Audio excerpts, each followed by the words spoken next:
You're driving through the Appalachian backroads just before sunrise. The sky is that heavy bluish gray, like the world hasn't fully woken up yet and isn't sure it wants to. The road winds ahead of you, narrow and cracked, curling around the hills like a lazy snake. Trees crowd in on both sides, tall and dark, their branches reaching over the road like they're trying to close it off behind you. There's a damp smell in the air, wet leaves, cold dirt, and a faint trace of wood smoke. The fog hangs low, drifting across the asphalt in slow, quiet waves. It's so silent out here that you turn the radio down without thinking. The only sound is the engine humming and the tires whispering against the road. You pass an old wooden fence that looks like it gave up years ago. Half the posts are leaning, the rails sagging into tall grass. Then a mailbox appears on the side of the road, rusted, crooked, barely clinging to its post. No house, no traibua, just that lonely box standing there like it's waiting for someone who never comes. That's how these roads are. Houses don't line up neatly like they do in town.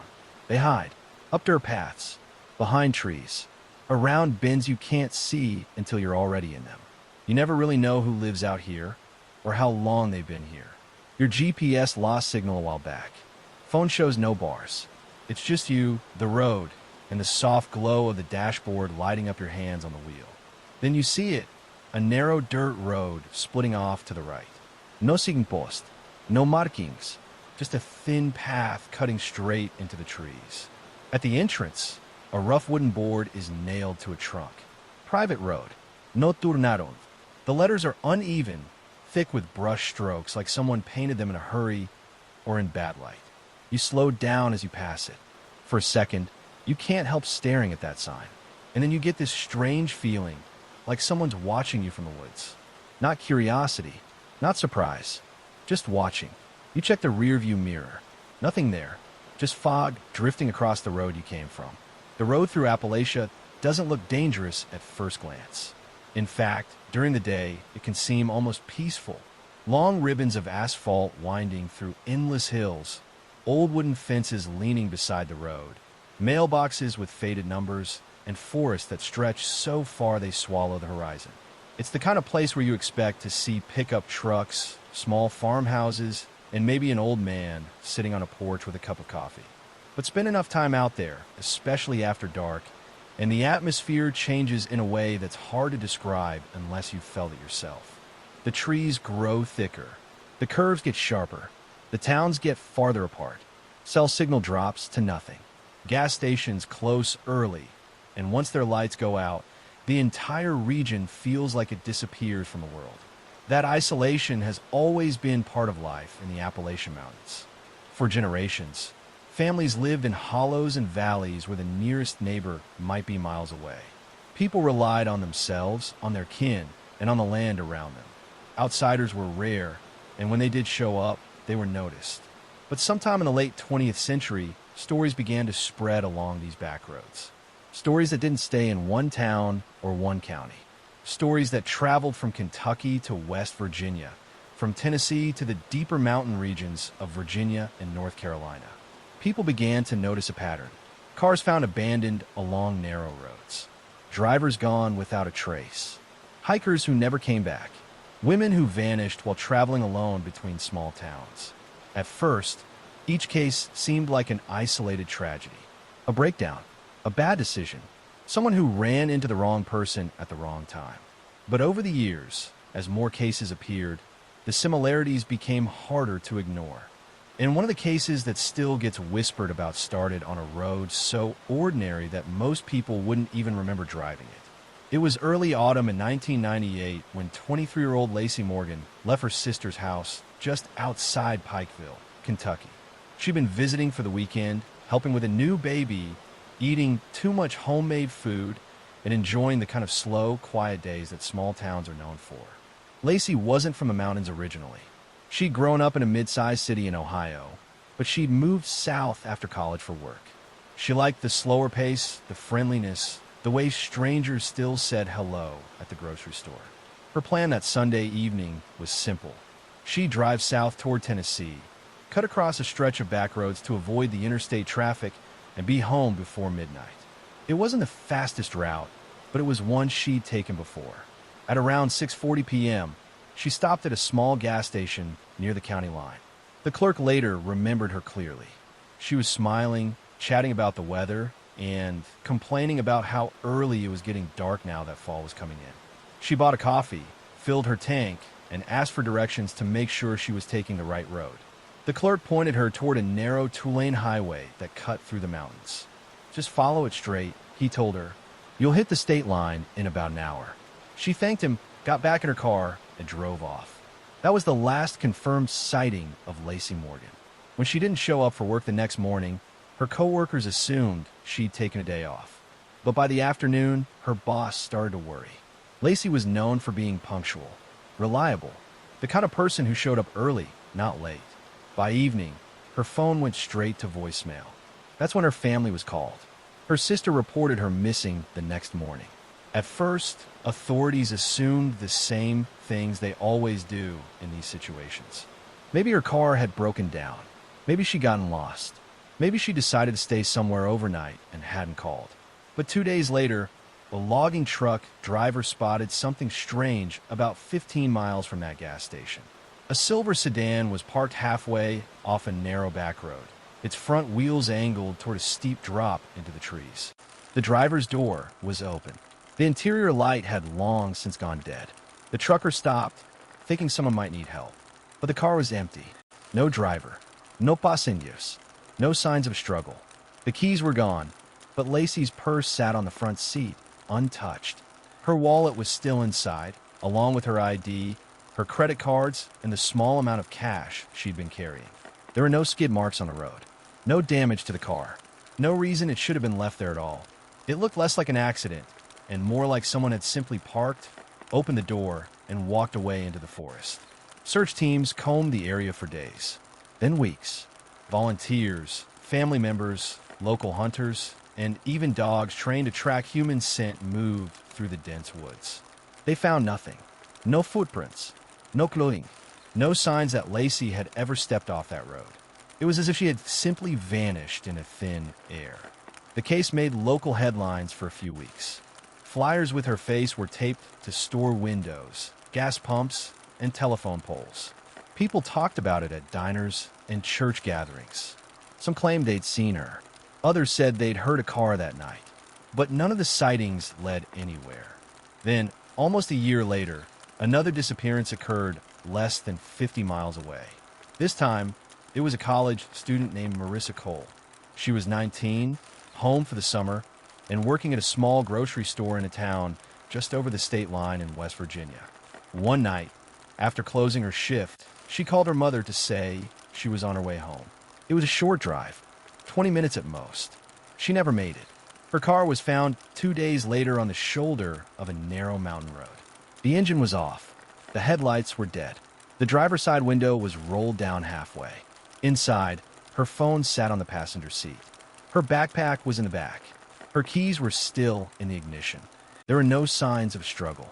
No tire tracks suggesting another vehicle had forced her off the road. No footprints. No witnesses. Just another car on another lonely stretch of Appalachian highway. Local law enforcement agencies didn't always agree that the cases were connected. Some believed they were coincidences, different crimes with different causes. Others suspected a serial offender who knew the backroads better than anyone else. Someone who understood how easy it was to disappear in those mountains. Over time, the stories took on a life of their own. Truck drivers spoke about seeing abandoned cars in the same areas, only for them to be gone the next day. Hunters talked about finding items of clothing far from any road.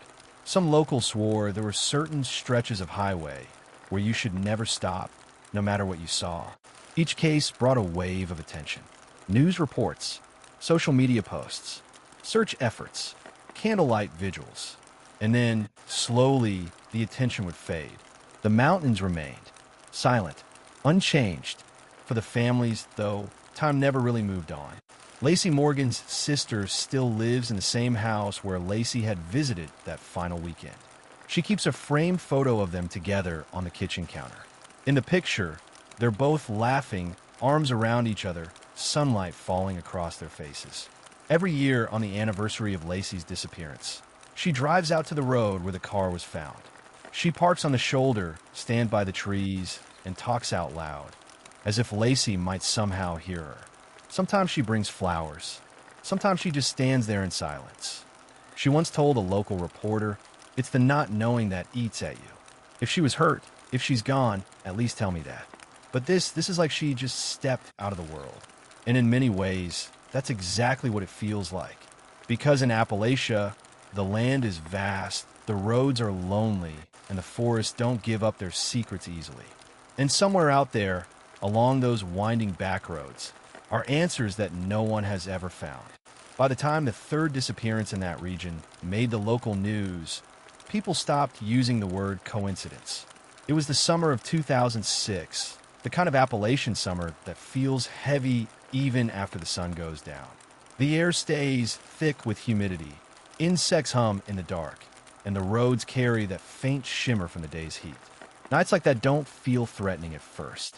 They just feel quiet, slow, almost sleepy. Rachel Thomas had worked a 12-hour shift at a regional hospital in northeastern Tennessee. She was 31 years old, a registered nurse, and the kind of person coworkers described as calm under pressure. She handled emergency rooms, long nights, and difficult patients without losing her temper or her focus. That night, her shift ended just after 11 p.m. She changed out of her scrubs, said goodbye to the night staff, and walked out to the parking lot. Security cameras showed her unlocking her SUV, tossing her bag onto the passenger seat, and driving out of the lot at 11:18 p.m. Her house was about 45 minutes away, across a stretch of Tulane Mountain Highway that curved through forest and old mining country. It was a route she'd taken dozens of times before. At 11:42 p.m., Rachel called her younger brother. It wasn't unusual. They spoke often, sometimes just to pass the time on late-night drives. The call lasted less than 3 minutes. She told him she was tired, that the ER had been busy, and that she was looking forward to her day off. He teased her about always working too much. She laughed, told him she'd call him the next day, and hung up. That was the last confirmed contact anyone had with her. When Rachel didn't show up for a family lunch the next afternoon, her mother assumed she'd simply overslept. But by evening, calls to her phone were going straight to voicemail. By nightfall, her brother was retracing her route in his own car, headlights cutting through the dark curves of a mountain road. About 20 miles from the hospital, he spotted something that made his stomach drop. Rachel's SUV was parked at the entrance to a narrow gravel road that branched off the highway. It wasn't a place you'd stop unless you had a reason. The road led into an old mining area that hadn't been active in decades. Her vehicle was angled slightly, as if she'd pulled in quickly. The engine was off. The doors were locked. Inside, her purse sat on the passenger seat. Her phone was in the center console. Her keys were missing. There were no signs of a crash. No broken glass. No blood. Nothing to suggest what had happened. Just a quiet vehicle, sitting alone at the edge of a forgotten road. Police were called, and the area was quickly secured. Officers walked the gravel path with flashlights, their beams catching dust, weeds, and tire ruts from old trucks. But after a few hundred yards, the road became too narrow for vehicles. It turned into little more than a trail disappearing into dense woods. Search teams were brought in the next morning. Dogs, volunteers, deputies, and even local hunters combed the area. Old mine entrances were checked. Ravines were searched. Creeks were followed for miles. They found nothing. No footprints. No clothing. No sign that Rachel had ever stepped out of her vehicle. Just like the cases before her, she seemed to have vanished into the mountains without leaving a trace. At first, investigators treated it as a possible abduction. But there were problems with that theory. There were no signs of struggle near the SUV. No drag marks. No disturb gravid. And the location itself raised questions. That gravel road wasn't visible from the main highway unless you were looking for it. It wasn't a scenic overlook or a rest area. It was just a forgotten turnoff, half hidden by trees, which meant one of two things. Either Rachel knew that road and chose to pull in for some reason, or someone else led her there. And that possibility started to worry investigators, because by that point, the earlier disappearances were still unsolved. Lacey Morgan, Marissa Cole, now Rachel Thomas. Different states, different years, but the same general pattern. Women driving alone, cars found abandoned, no signs of struggle, no bodies, no suspects. The FBI was quietly consulted, though no official task force was announced. Agents looked at maps, timelines, and travel routes. They compared the locations of the abandoned vehicles. What they saw wasn't a straight line or a neat pattern. It was something more unsettling. A loose cluster of disappearances scattered across the Appalachian region. Not close enough to be obvious, but not far enough apart to feel random either. All along backroads, all near forested areas, all in places where a person could disappear quickly. And then, just when the region started to forget about Rachel's case, another one surfaced. In October of 2011, a delivery driver named Jason Burke was making his usual route through Western Virginia. He was 38 years old, married with 2 kids, and known among his co-workers as reliable to a fault. He delivered supplies to small convenience stores scattered across mountain towns. It wasn't glamorous work, but it paid the bills. That afternoon, he checked in with his dispatcher, as usual. Nothing seemed out of the ordinary.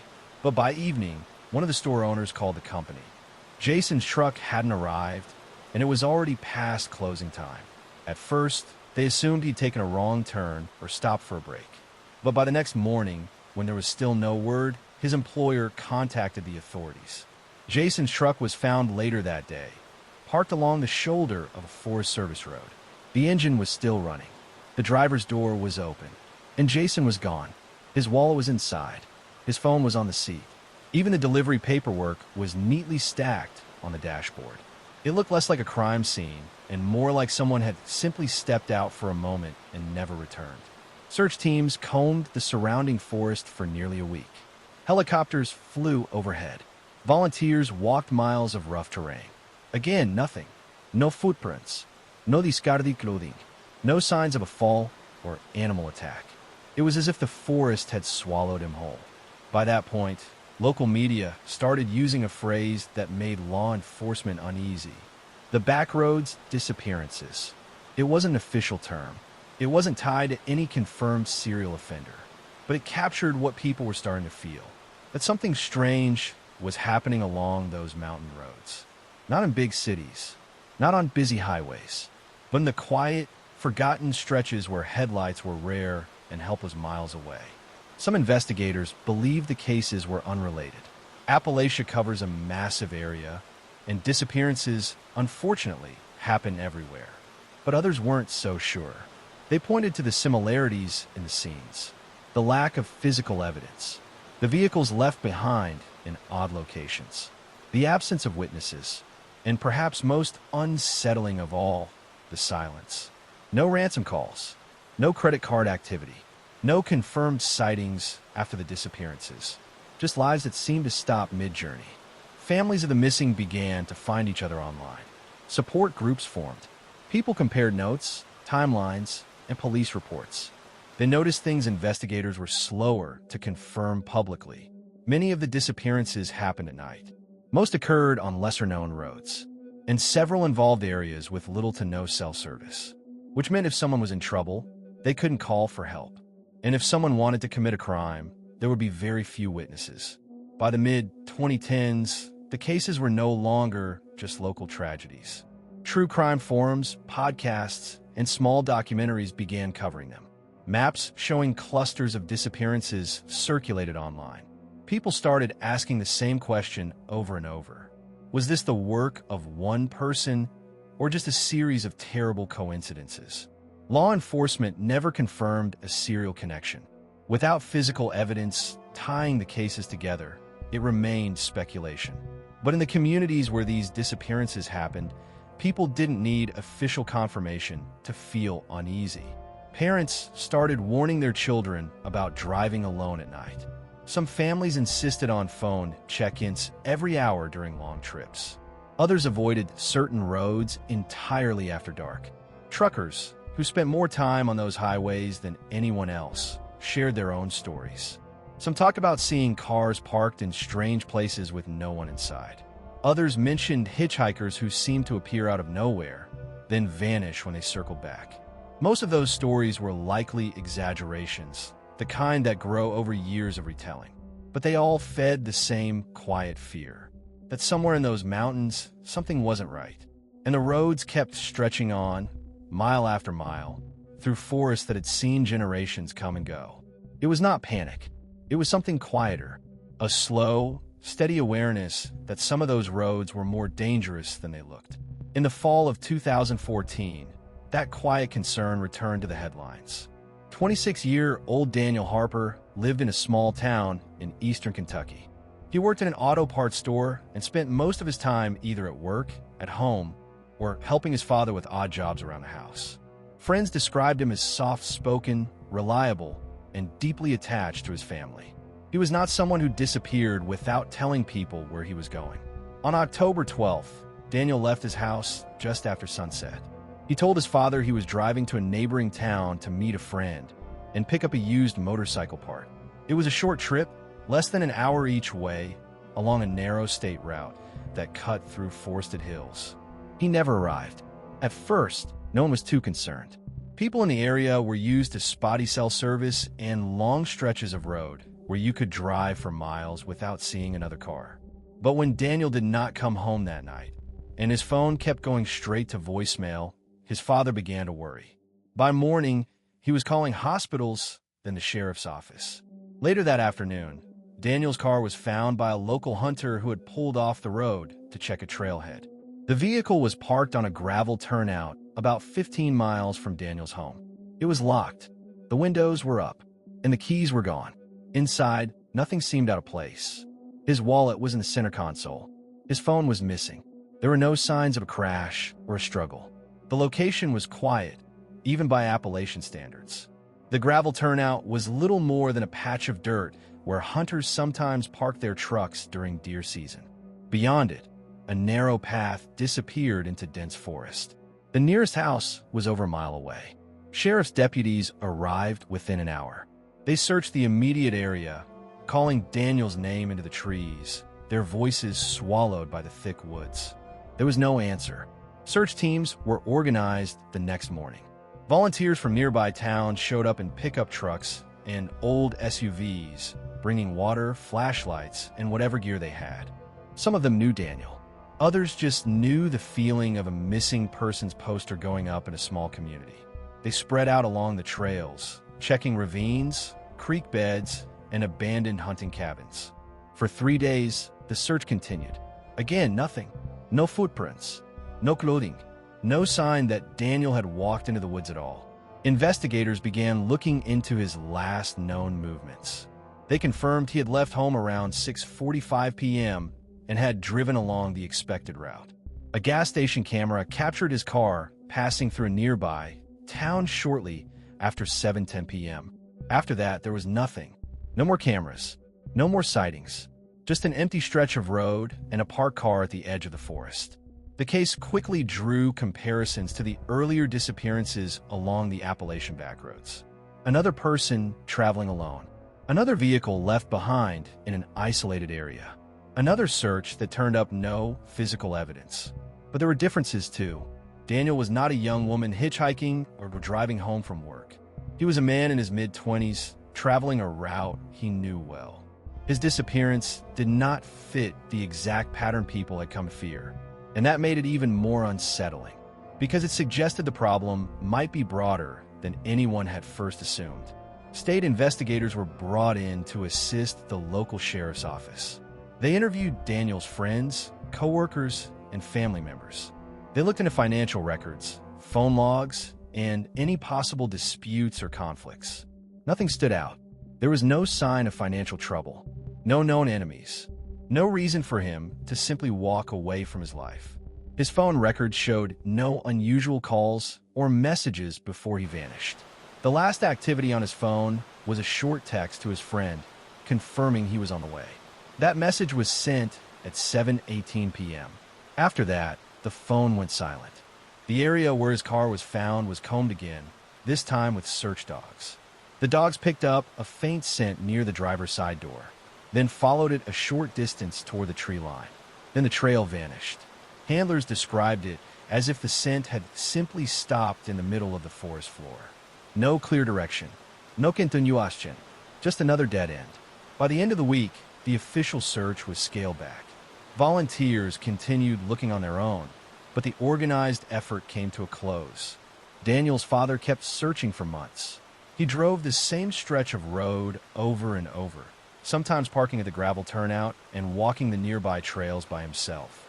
People who passed by would occasionally stop and ask if he needed help. He always said the same thing: "I'm just looking for my boy." As winter approached, the forest grew colder and quieter. Leaves fell, exposing bare branches and long sight lines through the trees. If anything had been hidden beneath the foliage, it should have become easier to spot. But no new clues appeared. The case slowly faded from the headlines, replaced by other stories, other tragedies, other missing persons reports from across the region. Still, among those who followed the backroads disappearances, Daniel's case stood out, because it challenged the idea that there was a single type of victim or a single pattern. It suggested that anyone traveling those isolated routes could be vulnerable, regardless of age or gender. By then, the growing list of disappearances across Appalachia had become harder to dismiss as unrelated incidents. Local reporters began connecting the dots more openly. Small documentaries and regional news specials started examining the cases side by side. They showed maps with pins marking the locations where vehicles had been found.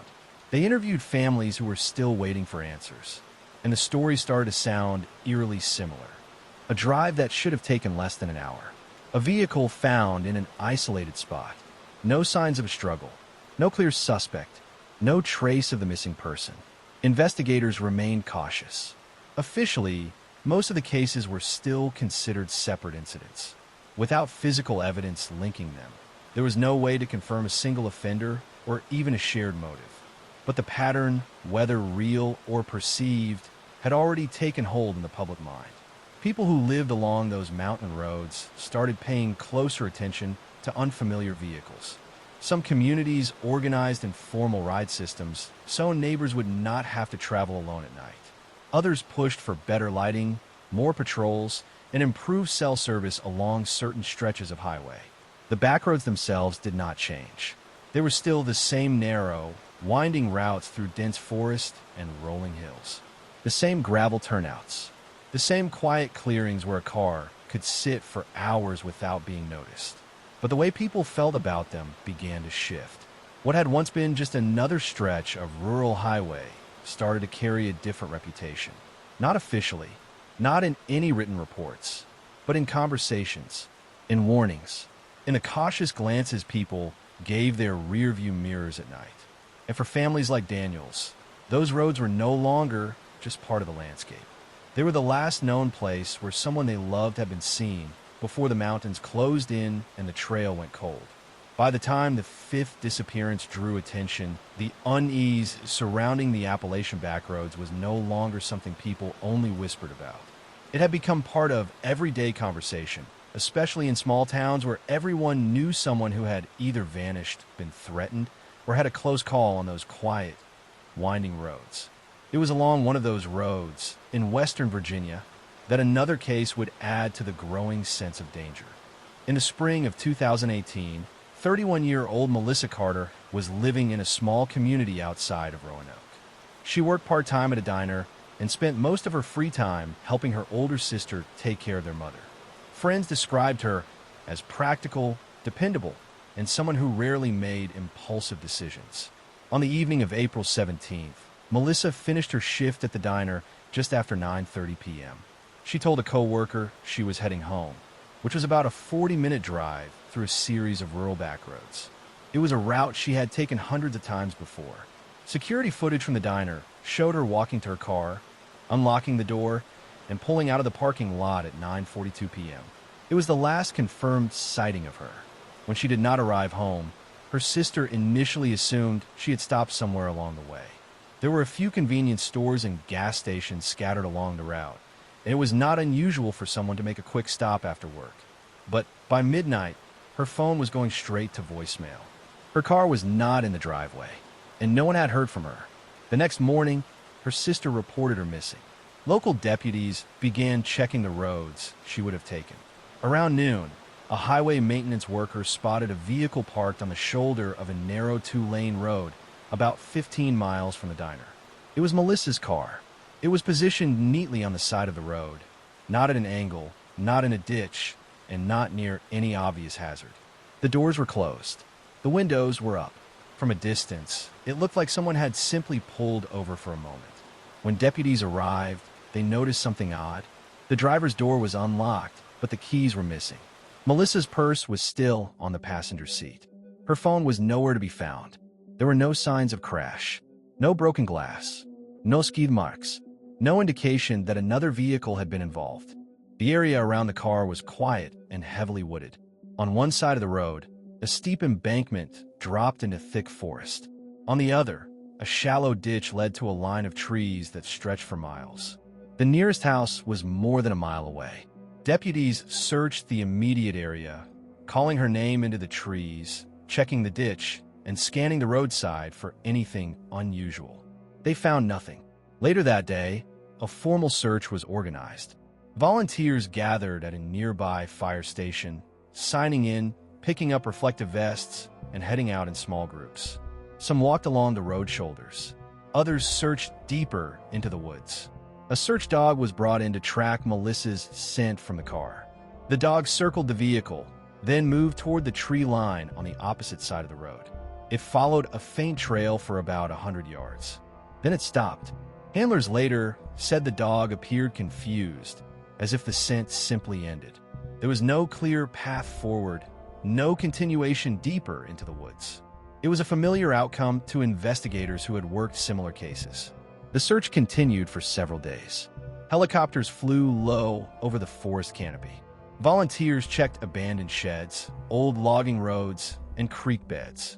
Flyers with Melissa's photo were posted at gas stations, post offices, and grocery stores across the region. No one reported seeing her. Her phone never reconnected to a cell tower. Her bank accounts showed no activity. Her social media accounts remained silent. The case quickly drew comparisons to earlier disappearances along the Appalachian backroads. Once again, a person traveling alone at night. A vehicle found in an isolated area. No signs of struggle. No clear suspect. Investigators considered several possibilities. A random encounter. A crime of opportunity. Someone offering help on a quiet road, then turning dangerous. Or perhaps someone who had been watching the road, waiting for the right moment. But without physical evidence, those theories remained just that. The lack of surveillance cameras along the route made the investigation even more difficult. Many of the backroads Melissa traveled had no traffic cameras, no businesses, and no homes close enough to provide useful footage. It was a long stretch of darkness with very few witnesses. Her family organized their own search efforts, walking sections of the road and the nearby forest. Her sister later told reporters that every mile of that route felt different after Melissa vanished. Before, it was just a road, she said. Now, every curve feels like a question we can't answer. Community members held a candlelight vigil in the parking lot of the diner where Melissa had worked. Co-workers shared stories about her quiet humor and the way she always remembered regular customers' orders. For many in the town, her disappearance felt uncomfortably familiar. Another empty car, another search through the woods, another family waiting for news that never seemed to come. As months passed, the case grew cold. Investigators continued to follow up on tips, but none led to a breakthrough. Without new evidence, the file joined a growing stack of unsolved cases connected, at least in public perception, to the Appalachian backroads. For residents across the region, the message was becoming harder to ignore. These are not just isolated tragedies. They were part of a pattern that stretched across states, counties, and years. Different victims, different towns, but the same setting. A quiet road, a lone vehicle, and a person who never made a home. By the time Melissa's case reached its first anniversary, her sister had driven that same route dozens of times, sometimes late at night, sometimes at dawn, trying to imagine what might have happened. But like so many others before her, she found only the same thing. By the time the sixth case entered public conversation, something in the region had shifted. The fear was no longer subtle or unspoken. It had settled into the background of everyday life. Like a low hum you could almost ignore until the night grew quiet enough to hear it clearly. In towns scattered across the Appalachian hills, routines had started to change. Parents who once told their teenagers to be home before dark were now insisting on driving them everywhere. People who used to take late-night shortcuts through winding backroads began sticking to the main highways, even if it meant adding an extra 30 minutes to the trip. Gas station clerks noticed the difference first. Customers who once pulled in alone now arrived in pairs or small groups. Some drivers kept their doors locked while fueling, glancing around the parking lot as if they expected someone to step out of the shadows. It wasn't paranoia. It was the slow accumulation of stories. Each case, on its own, could be explained away. A runaway, a domestic dispute, a car accident en route terrain. But taken together, the similarities became harder to ignore. People disappearing on quiet roads. Cars found abandoned in places where no one lived for miles. Phone signals cutting off in the same kinds of remote valleys. And then, in the fall of 2021, another name was added to the list. 27-year-old Daniel Hensley lived in a small town in eastern Kentucky. He worked construction during the day and spent most evenings at home with his girlfriend and their young son. People who knew him described him as steady and reliable, the kind of man who didn't go looking for trouble. On October 3rd, he left a friend's house just after 10 p.m. The visit had been simple. They watched a football game, talked about work, and drank a couple of beers. Nothing unusual, nothing memorable. Daniel told his friend he was heading straight home. The drive was supposed to take about 25 minutes, mostly along a narrow county road that cut through thick forest and followed the curves of a shallow river. He never made it. When he didn't show up, his girlfriend tried calling him. The calls went straight to voicemail. At first, she assumed he had fallen asleep at his friend's place or lost signal in one of the valleys. By morning, when there was still no word, she contacted the friend, who confirmed that Daniel had left the night before. That was when the worry set in. Local deputies began searching the route he would have taken. Around midday, they found his truck parked on the side of a gravel pull-off about 10 miles from his friend's house. The engine was off. The doors were closed. The keys were still in the ignition. Inside the truck, nothing appeared disturbed. His wallet was on the seat. His tools were in the back. But his phone was missing. The area around the pull-off was isolated even by Appalachian standards. The road was rarely used at night, and the nearest house sat more than 2 miles away, hidden behind a line of trees and a long dirt driveway. Deputies searched the immediate area, but found no footprints, no signs of struggle, and no indication that Daniel had wandered off into the woods. It was as if he had stepped out of the truck and vanished into the darkness. The search quickly expanded. Volunteers from nearby towns joined the effort, combing through the forest, checking abandoned cabins, and walking the banks of the river. Drones flew low over the hills. Search dogs were brought in to track his scent. Like in earlier cases, the dogs followed a trail for a short distance, then lost it near the edge of the road. Investigators looked into his recent activities. They checked his phone records, his bank accounts, and spoke with coworkers and friends. To everyone who knew him, it made no sense. Weeks turned into months, and the case grew colder. The search teams eventually scaled back. The flyers posted at gas stations began to fade in the sun and rain. But his family refused to stop looking. His girlfriend organized small search groups on weekends. His parents drove the back roads, stopping at old houses and asking if anyone had seen or heard anything that night. They followed every tip, no matter how small or unlikely. Most of those leads ended the same way, with more empty roads and more unanswered questions. For many people in the region, Daniel's disappearance felt different. This wasn't a teenager hitchhiking or someone passing through. He was a local father driving home from a normal night with a friend. Different person, different circumstances, same kind of road. Local news outlets began drawing connections between the cases. They pointed out the similarities: remote routes, sparse lighting, little to no surveillance, and long stretches where a person could vanish without a single witness. Law enforcement agencies across several counties started sharing information more closely. They compared timelines, locations, and circumstances, looking for patterns that might have been missed before. Some investigators believe the cases were unrelated, the result of different individuals taking advantage of the same kind of environment. Others wondered if at least a few of them might be connected. But without strong evidence, those questions remained unanswered. For the families of the missing, that feeling wasn't just a story.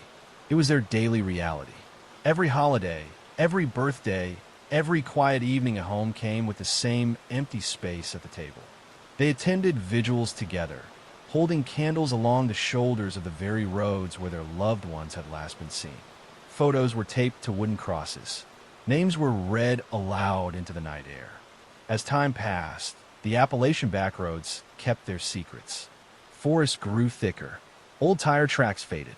Rain washed away what little evidence might once have existed. To an outsider, it might look like just another stretch of quiet countryside. Rolling hills, winding roads, and small towns where life moved at a slower pace.